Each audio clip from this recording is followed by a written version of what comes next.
Hello everyone, welcome to today's news chatter. Let's begin with the prelims practice question of the day.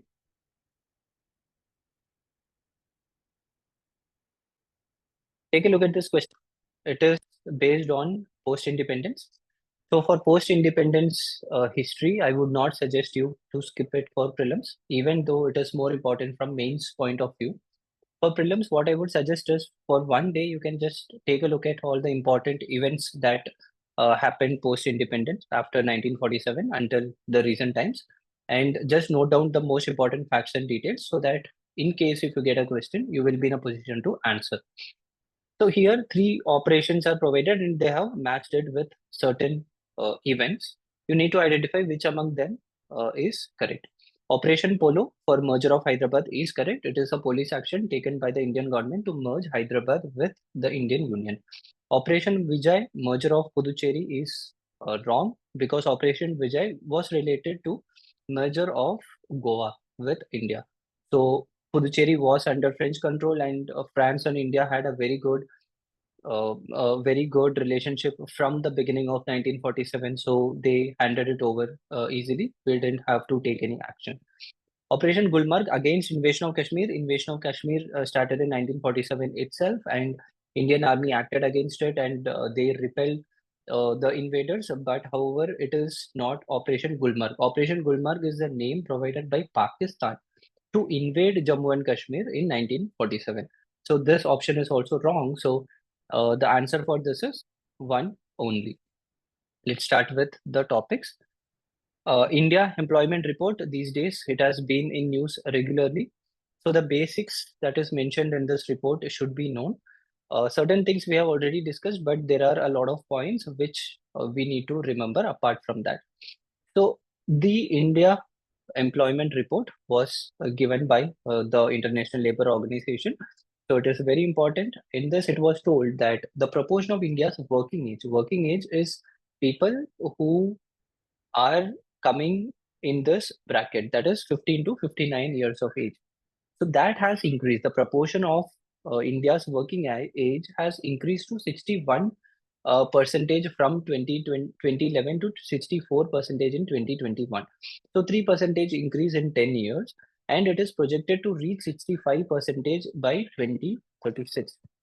So the proportion of people who are working has increased, but the sad story here is the percentage of youth involved in economic activities has decreased. It was 52 percentage earlier in 2011, and it has become 37 percentage in 2012 from 2000 to 2022. So you don't have to remember the data specifically, but you can tell that according to the India employment report, even though the proportion of working age population has increased, the amount of people who are educated, the youth, their proportion in the working age has actually declined. So the share of educated youth among unemployed people has increased. So people are getting educated, but they are not getting the job. The proportion of people who are in the working age has increased. The proportion of youth involved in employment has reduced. The proportion of educated youth in employment has also reduced. So jobs have become of low productive and low earning in nature. That is the reason people are not ready to go for such exploitative jobs. So these points should be remembered. These are very important for mains examination. Employment related questions are asked regularly in the mains examination. So this is why this topic is very important. So note it down very well. The real wages has also declined. Real wages means what? When inflation is increasing, the wages should also increase, but that has not happened in our country. The wages has remained stagnant, whereas inflation has increased. So the real wage has actually declined. The large proportion of regular workers and casual workers. Casual workers and regular workers are higher in nature, whereas formal workers are very less in India. The government prescribed rate is 480 rupees per day. That is the living wage as per the government of India. But are people getting this much for the work they are doing? They are not getting it. So these are all the major problems related to employment. Note it down. You can use them in your answers. Will be helpful. Saffir-Simpson hurricane wind scale. Saffir-Simpson, they have designed a scale to classify hurricanes. Hurricanes in India is a cyclone. So we classify cyclones accordingly. There are five different categories. Five different categories based on which we classify the hurricanes or cyclones. And it is based on wind speed. The fifth category, the wind speed is 252 kilometer per hour or more. But the problem with Saffir-Simpson classification is that in the recent times, the cyclones have become very extreme because of global warming, because of increase of temperature of the oceans. The intensity of cyclones have also increased. So people have been telling that we need another classification of category 6, which will classify those cyclones which are above 252 kilometer per hour speed. Also, people have been telling we should not just calculate the speed, we should calculate several other factors also. So this particular system should be known. So you don't have to get into the details. You don't have to know the speed of each and every category. That's not required. But from the examination point of view, what you need to know is there is a type of classification known as Saffir-Simpson classification, and it is for classifying hurricanes or cyclones. It is the most widely used metric to classify the tropical cyclones also. The wind scales are categorized by maximum wind speed at the height of 10 meters. So how do they classify it? They will calculate the wind speed at 10-meter height from the sea level, and based on that, they will classify them. The problem here is they are not able to classify very deadly hazards such as storm surge, rainfall, flooding, tornadoes, etc. So this is the problem. The present scenario is global warming. Because of global warming, the temperature has already increased to 1.1 degree Celsius. So soon it will be 1.5 degrees Celsius and we will not have a classification. So it is time to modify the Saffir-Simpson scale of classification. GI tag recently, because the government of India has provided GI tag to 60 products at one go. GI, that is geographical indication tag, is extremely important for your examination. Either you can get in prelims or mains, because even in mains you have the intellectual property rights as a topic, and in prelims these are all favorite topics of UPSC. So it is extremely important. You need to know the basics of GI tag. Remembering all the 60 products is not possible. At least certain famous products are there which you can know, but I don't think they will ask very factual question in it. If they are asking, they may ask about GI tag. So what exactly is GI tag? It is geographical indication. It is to tell that a particular product is geographically indicated, that it is originating from a particular place. A particular product, it can be agricultural, it can be handicraft, it can be anything. It is originating from a particular place. People in that region are known to manufacture such product. This is what geographical indication tag means. So it talks about originating from a geographical area, indicating that it has certain specific qualities or reputation. That's all. So telling that a particular product, because it is originating from a particular place, has specific qualities and reputation which has to be respected.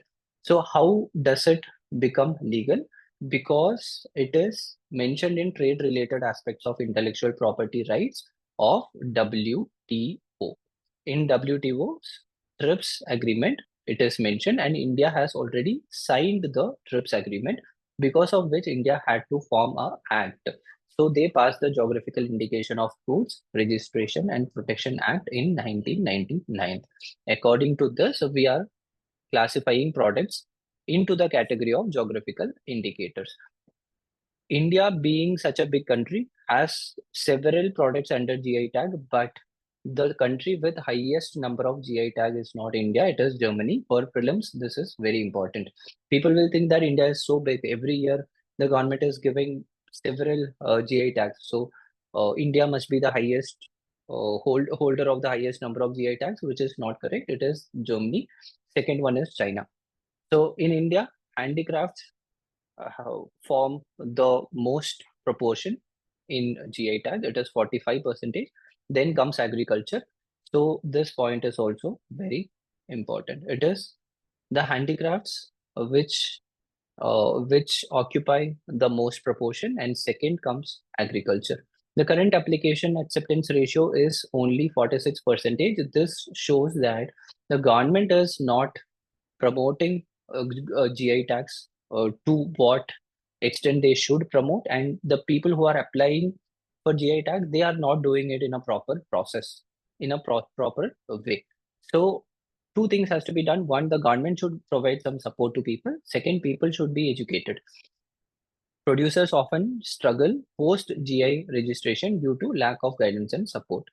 So these are all the problems. So here the most important things are India is a signatory to TRIPS, and TRIPS mentions about GI tag. Second, there is a GI Act which was passed in 1999, based on which we are giving geographical indications. What is INTERET? International Network for Terrestrial Research and Monitoring in the Arctic. International Network for Terrestrial Research and Monitoring in the Arctic. Why Arctic should be known, why INTERET should be known is because in the present time, because the war is going on between Russia and Ukraine, the INTERET is not able to do good amount of research in the Arctic. Arctic is one of the most important landmass in the world.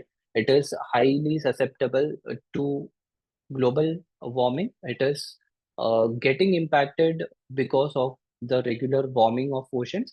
Icebergs are melting, glaciers are melting. So we need to do proper research to identify about the ecosystem. So we have formed the INTERET grouping. So what exactly it is? It is an infrastructure project under the auspices of SCANET. SCANET is a network of European Union. You don't have to know about it. About INTERET, it is an infrastructure project which includes 77 terrestrial field bases. So they have 77 bases all over the Arctic or landmass.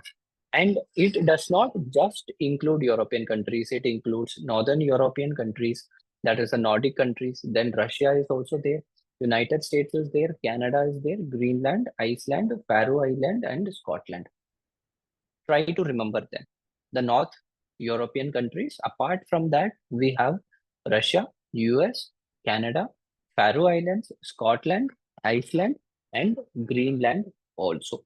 So these countries are doing the research and they have ground stations at 77 places.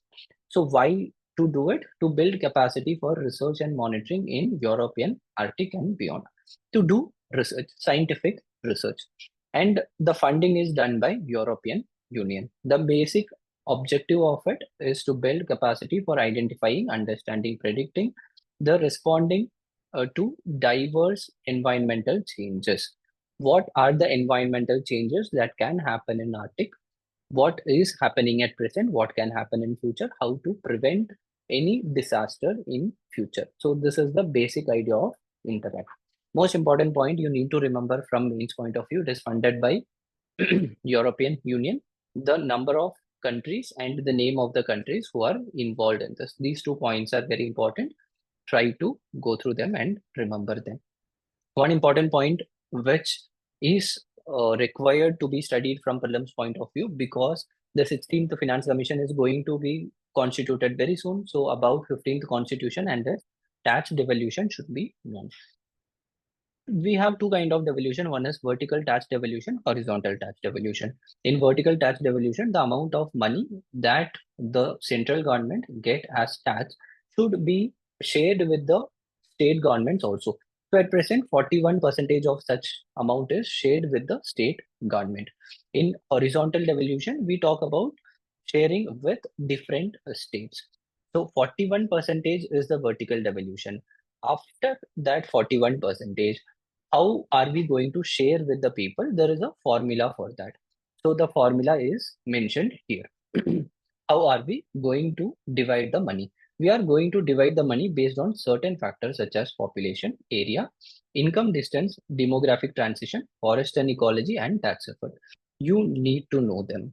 You need to know all these things. It's extremely important. Extremely important. So try to remember everything. For population, 15 percentage weightage is provided, population of the state. For the area of the state, 15 percentage weightage is provided.